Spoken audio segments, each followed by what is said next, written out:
Now I'm in Zhalong National Nature Reserve in Qiqihar, North China's Heilongjiang province.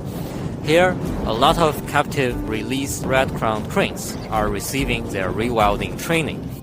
Covering an area of 2,100 square kilometers, the Zhalong National Nature Reserve is one of the world's largest breeding and protection bases for the endangered red-crowned crane, which is under top national protection in China.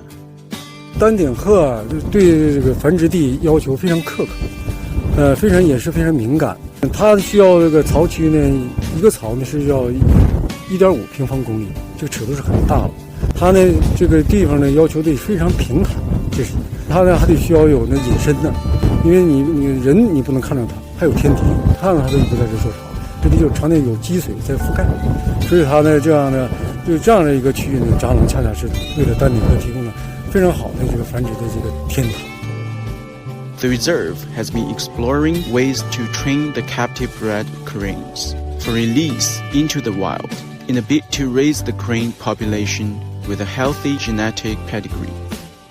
Established in 1979, the reserve has successfully released about 380 captive bred red-crowned cranes into the wild.